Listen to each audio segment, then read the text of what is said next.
నిన్న హరీష్ రావు ఒక power point presentation ఇవ్వడం జరిగింది కాళేశ్వరం మీద. నాకు మూడు నెలలు మంత్రి పదవి నీకేందో చూపిస్తా, నేను కాళేశ్వరం మేడిగడ్డ రిపేర్ చేసి చూపిస్తా అంటుండు. మీ మామ నీకు 6 నెలల దాకా పదవి వేయలేదనేమో వీడియోలలో ఆయన ఎవరు వి ప్రకాష్ గారు చెప్పబట్టే నిన్నే పక్కన పెట్టిండని.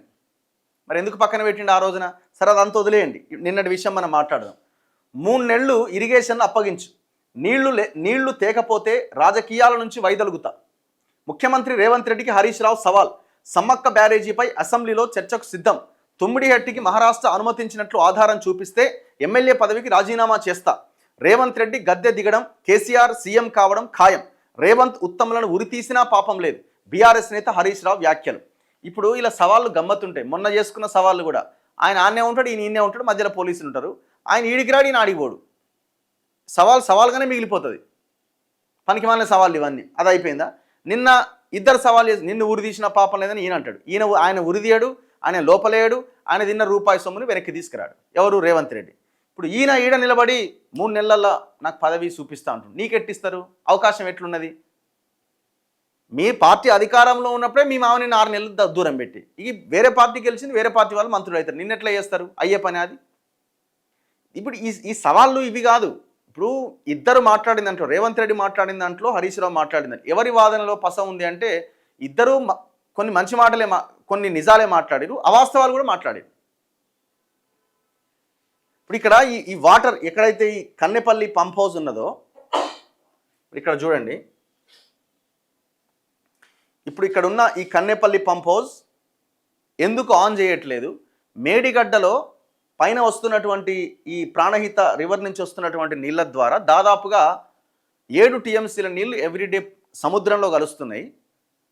మరి ఆ నీళ్లను ఒడిసిపట్టి కన్నెపల్లి పంప్ హౌస్ ఆన్ చేసి మేడిగడ్డ నుంచి లిఫ్ట్ చేసి అన్నారం నుంచి లిఫ్ట్ చేసి సుందిల్ల నుంచి లిఫ్ట్ చేసి ఎల్లంపల్లిలో నీళ్లు వస్తే మిగతా కింది ప్రాంతాలన్నింటికి కూడా నీళ్ళు వస్తాయి కదా ఎగువ ప్రాంతాలకు అనేది బీఆర్ఎస్ మాట్లాడుతున్నది. ఫస్ట్ కేటీఆర్ మాట్లాడిండు, తర్వాత బీజేపీ కూడా మాట్లాడింది, ఈటల రాజేందర్.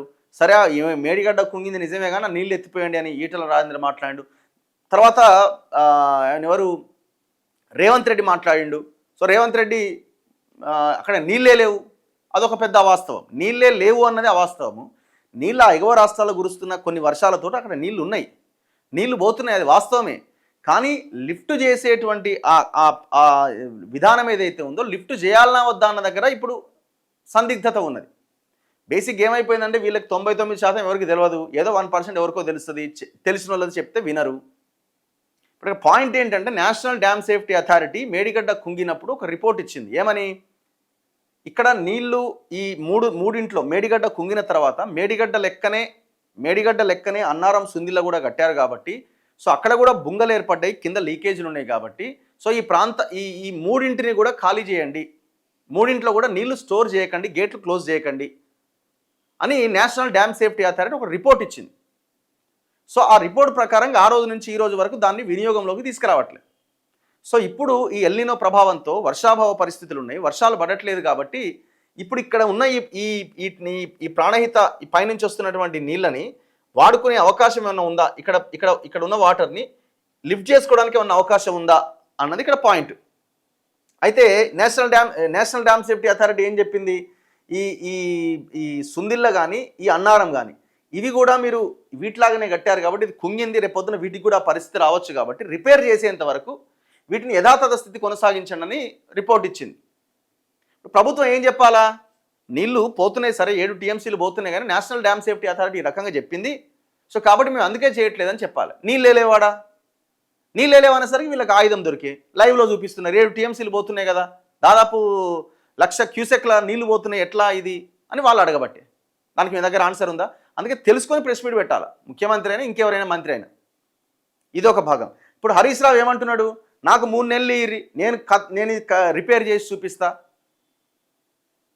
మీరు ఫస్ట్ ఎందుకు కుంగిందో దాని గురించి ఫస్ట్ సమాధానం చెప్పండి, కుంగిన దాని గురించి సమాధానం చెప్పండి, తిన్న దాని గురించి సమాధానం చెప్పండి. 2014లో మీ పరిస్థితి ఏంది? మీ బతుకులేంది? ఇవాళ మీ పరిస్థితి ఏంది? ఏ సిచ్యువేషన్లో ఉన్న మీరు ఇవాళ వందల వేల లక్షల కోట్ల రూపాయలు ఎట్లొచ్చినాయి? దీనికి ఆన్సర్ ఉందా? దీనికి ఆన్సర్ చెప్పండి కదా. మీరు కాంప్రమైజ్ అయిపోయి రాజకీయాలు చేసుకుంటా. సో ఇప్పుడు విషయం ఏంటంటే ఇక్కడ వాటర్ ఉన్నాయి, ఈ వాటర్ని ఇక్కడ ఉన్న ఈ కన్నెపల్లి పంప్ హౌస్ ద్వారా ఈ అన్నారం బ్యారేజ్లోకి ఎత్తాలా, అన్నారం నుంచి సుందిల్లా బ్యారేజ్లోకి ఇక్కడ లిఫ్ట్ చేయాల్సి ఉంటుంది. ఇప్పుడు ఏమంటున్నారు కొంతమంది ఎక్స్పర్ట్స్ అంటే, ఇప్పుడు ఇక్కడ కన్నెపల్లి పంప్ హౌస్ నుంచి ఇక్కడ పోతున్న ఈ నీళ్లను ఇందులోకి ఎత్తినప్పుడు మళ్ళీ ఇప్పుడు ఇక్కడ ఏం ప్రాబ్లం లేదు, ఎందుకంటే ఇది ఓపెన్గా ఉన్నటువంటి మేడిగడ్డ ఇది కాబట్టి ఇక్కడేం గేట్లు క్లోజ్ చేసేది లేదు, ఎందుకంటే ఇక్కడ పోతున్న నీళ్ళని యాజ్ ఇట్ ఈస్గా లిఫ్ట్ చేయడమే. సో ఇక్కడ దీనికి ఏం ప్రాబ్లం ఉండదు. సో ఇప్పుడు ఈ అన్నారంలో పోసిన తర్వాత మళ్ళీ అన్నారం నుంచి సుందిళ్ళకి లిఫ్ట్ చేయాలి, అన్నారం నుంచి సుందిళ్ళకి లిఫ్ట్ చేయాలి, సుందిళ్ళ నుంచి మళ్ళీ ఎల్లంపల్లిలో ఈ నీళ్లు పోయాలి. ఈ అన్నారంలో పోసే క్రమంలో మళ్ళీ ఇక్కడ ఈ సుందిళ్ళలో లిఫ్ట్ చేసేటువంటి లిఫ్ట్ ఏదైతే ఉందో ఆ లిఫ్ట్ అన్నారం లిఫ్ట్, సో ఆ లిఫ్ట్ పనిచేయాలి అంటే ఆ పంపులు పనిచేయాలంటే కొంత ఈ వాటర్ని కొంత స్టోర్ చేయాల్సి ఉంటుంది, ఎందుకంటే ఇది డౌన్లో ఉన్నప్పుడు పంప్ హౌస్ కొంత హైట్లో ఉంటుంది. సో లిఫ్ట్ చేయాల్సినప్పుడు ఇప్పుడు ఇది 10 TMCలది అయితే ఆ అన్నారం ఆల్మోస్ట్ ఒక 4 to 5 TMC వాటర్ ఫస్ట్ ఇందులో స్టోర్ చేసిన తర్వాత మాత్రమే లిఫ్ట్ చేయడానికి అవకాశం ఉంటుంది. మరి ఇప్పుడు ఇది స్టోర్ చేస్తే ఇది నిలబడుతుందా? నేషనల్ డ్యామ్ సేఫ్టీ అథారిటీ చెప్పింది కదా దీన్ని యథాతథస్థితి కొనసాగించండి అన్నది ఇక్కడ పాయింట్. సో ఒకవేళ మళ్ళీ ఇది అయిపోయిన తర్వాత మళ్ళీ ఇప్పుడు ఇది సుందిల్ల కూడా 8.83 TMCలు, అంటే దాదాపు ఇక్కడ కూడా ఒక 3-4 TMCలు స్టోర్ చేయాల్సి ఉంటుంది. మరి ఈ స్టోర్ చేసే క్రమంలో ఈ గేట్లు స్టోర్ చేసే క్రమంలో లిఫ్ట్ చేస్తున్న క్రమంలో ఇవి నిలబడతాయా అనేది ఒక పాయింట్. ఇప్పటికే అక్కడ కాంక్రీట్ ఇవన్నీ కూడా కొట్టుకపోయిన పరిస్థితి ఉన్నది, వాటిని రిపేర్ చేయలేదు, 3 ఏళ్ళు అయింది, దాన్ని కూడా రిపేర్ చేసే అవకాశం ఉన్నా దాన్ని పక్కన పెట్టేసారు. ఇలా అందరి మిస్టేక్స్ ఉన్నాయి. ఇప్పుడు పాయింట్ ఏంటంటే మరి ఏదైతుందైంది లిఫ్ట్ చేద్దాం అనుకుంటే లిఫ్ట్ చేయొచ్చు. ఇప్పుడు నేషనల్ డ్యామ్ సేఫ్టీ అథారిటీని మళ్ళీ ఒకసారి పిలిపించి ఏమన్నా అవకాశం ఉందేమని చేయొచ్చు కదా, ఒక ఎక్స్పర్ట్ కమిటీ వేయచ్చు కదా గవర్నమెంట్ కూడా. మీరు ప్రెస్ మీట్లు పెట్టి ఈయన ప్రెస్ మీట్లు పెట్టి ఛాలెంజ్లు చేసుకుంటే కాదు కదా.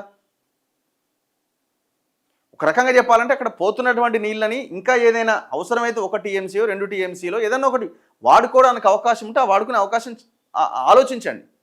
మీరు బేసిదాలకు పోయి వాళ్ళు ఏదో అంటున్నారు, ఒకవేళ దీన్ని ఆన్ చేస్తే ఇక చూసిరా కాళేశ్వరం పనిచేస్తుందని వాళ్ళు ప్రచారం చేస్తారు, ఇది మనకి నెగిటివ్ అవుతుందని మీరు అనుకుంటే కాదు కదా.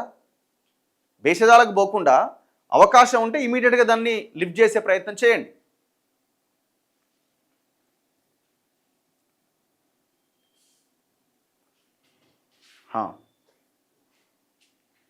నీకు కేసీఆర్ అవసరం లేదు, నేను చాలు, నాకు 3 నెలల పాటు ఇరిగేషన్ శాఖను అప్పగించు, నీళ్లు ఎలా తేవాలో నీకు చూపిస్తా, ఒకవేళ తేలేకపోతే శాశ్వతంగా రాజకీయాల నుంచి తప్పుకుంటా. ఇక్కడ ఇంకొక విషయం ఏంటంటే హరీష్ రావు చెప్పాల్సింది, మీరు ఈడ నీటి లభ్యత ఎక్కువగా ఉంటుంది కాబట్టి మేడిగడ్డ కట్టిండు అని అంటున్నారు. అసలు అది పాయింట్ కాదు. ఈ ఎత్తిపోతల పథకాలు కట్టింది ఏంటంటే పైసలు ఎత్తిపోసుకుంటేందుకు, వీళ్ళ ఇళ్లకి పైసలు ఎత్తిపోసుకుంటేందుకు ఎత్తిపోతలు పెట్టిండు. యాక్చువల్గా పాత ఈ అంబేద్కర్ ప్రాణహిత చేవెల సృజల స్రవంతి పథకంలో భాగంగా ఈ తుమ్మిడిహట్టి నుంచి డైరెక్ట్గా ఎల్లంపల్లికి గ్రావిటీ ద్వారా నీళ్లు తీసుకొచ్చే ప్రక్రియ అసలు యాక్చువల్గా ఇది. దీన్ని వదిలేసి ఇక్కడ నుంచి స్టార్ట్ చేసాం. ఆల్రెడీ ఇక్కడ 71 కిలోమీటర్ల కాలువలు కూడా కంప్లీట్ అయినాయి. ఇప్పుడు ఇక్కడ నుంచి ఇక్కడికి నీళ్లు తెచ్చే క్రమంలో మళ్ళీ ఇక్కడ 2 లక్షల ఎకరాల ఆయకట్టు కూడా ఉన్నది, ఆ రైతులకు కూడా న్యాయం జరుగుతుంది. సో దీన్ని గాలికి వదిలేసి ఇక్కడ నుంచి తీసుకురావాలని ప్రయత్నం చేసిండు. ఇప్పుడు ఒకవేళ ఇది కట్టకపోయి ఇక్కడ నుంచి స్టార్ట్ చేసినా ఇక్కడ నుంచి కూడా గవే నీళ్ళు వస్తాయి. ఇప్పుడు ఇక్కడ నుంచి వచ్చే నీళ్ళే ఇటు తీసుకురావాలంటున్నాం. ఈడి దాకా పోయిన తర్వాత ఈడు ఎత్తిపోసే కార్యక్రమాన్ని ఆయన చేపట్టిండు. ఒకవేళ ఈ పని చేసి ఉంటే గ్రావిటీ ద్వారా నీళ్ళు వచ్చాయి కదా, ఇది కుంగడము ఇదంతా కథ వ్యవహారం లేకుంటుండే కదా. ఈ పాపం ఎవరిది? బీఆర్ఎస్ది కాదా? హరీష్ రావు మీది కాదా? మీ హయాంలోనే కదా ఇది స్టార్ట్ అయింది. ఇప్పుడు కాంగ్రెస్ కూడా ఏం చేసింది, మేము అధికారంలోకి వస్తే తుమ్మిడిహట్టి దగ్గర నుంచి నీళ్లు తీసుకొచ్చే ప్లాన్ రెడీ చేస్తామన్నారు. మరి 3 ఏళ్ళు అయింది, తట్టమట్టి ఎత్తలేయడం. దాదాపుగా ఇది 1900 crores దీని మీద ఖర్చు పెట్టిరు. ఏది ఇక్కడ నుంచి ఇక్కడ నీళ్లు తీసుకొచ్చే ఈ కాలువల విషయంలో దాదాపు 1900 కోట్లు ఆల్రెడీ ఇక్కడ ఖర్చు పెట్టి ఉన్నాయి.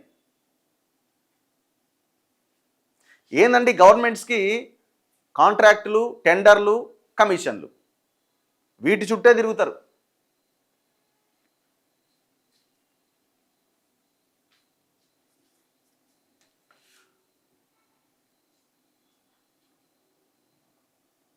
అసలు ఇక వర్షాకాలంలో అయితే ఇక దీన్ని మనం టచ్ కూడా చేయలేం.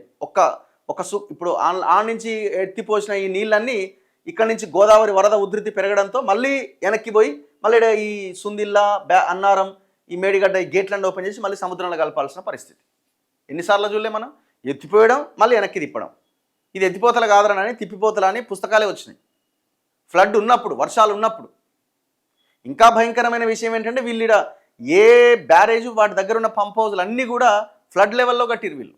అందుకని ఆ మేడిగడ్డ ఇప్పుడు అంటున్న కన్నేపల్లి పంప్ హౌజు 11 ఆ బాహుబలి మోటార్లు ఏమో మొత్తం మునిగిపోయినాయి కదా, తుక్కు అయిపోయినాయి. ఇప్పుడు మళ్ళీ వాటిని రిపేర్ చేసినట్టున్నారు. ఆయన ఎవరు? ఆయన ఎత్తిపోతల సలహాదారుడిగా కేసీఆర్ దగ్గర ఉన్న పెంటారెడ్డి గారు మన ఇంటర్వ్యూలో చెప్పారు కదా, హరీష్ రావు నా దగ్గరికి వచ్చి నువ్వేం చెప్పిన పని చేయాలి కానీ ఇష్టం వచ్చినట్టు నువ్వు చేస్తే ఎట్లా? నువ్వు ఇంజనీర్ కావచ్చు, ఇంకేమన్నా కావచ్చు, మాకు సంబంధం లేదు, మేము ఏడ పెట్టామంటే గడ పెట్టాలి. అందుకే వాళ్ళు ఆ కాంట్రాక్టర్కి, ఆ మెగా కృష్ణారెడ్డి వీళ్ళందరికీ ఉపయోగపడేలాగా హైట్ తక్కువలో ఫ్లడ్ లెవెల్లో పెట్టిరు. అందుకే అది మునిగింది. అన్నారం కూడా మునిగింది గోదావరి ఫ్లడ్ వచ్చినప్పుడు. పెద్ద చరిత్ర ఉన్నది. ఒక్క 5 పైసల ఉపయోగం లేదు దానివల్ల. చివరికి అది అప్పుల పాలై ఇప్పుడు మొన్న ముఖ్యమంత్రి చెప్తున్నారు 33,000 కోట్లు కట్టిన దాని అప్పు ఇప్పటివరకు అని. సో అందుకే గవర్నమెంట్ కూడా బేసిజాలకు పోకుండా ఒకవేళ లిఫ్ట్ చేసే అవకాశం ఉంటే ఎక్స్పర్ట్స్ని కూర్చోబెట్టండి. తెలంగాణలో కూడా చాలామంది రిటైర్డ్ ఇంజనీర్లు వాళ్ళు ఉన్నారు కదా, వాళ్ళతో ఒక మీటింగ్ అరేంజ్ చేయండి. అసలు వాటరే లేవు, వర్షాలు పడతలేవు కాబట్టి వీలైతే ఎత్తిపోసే ప్రయత్నం చేయండి. నెక్స్ట్ మిగతా వార్తల్లో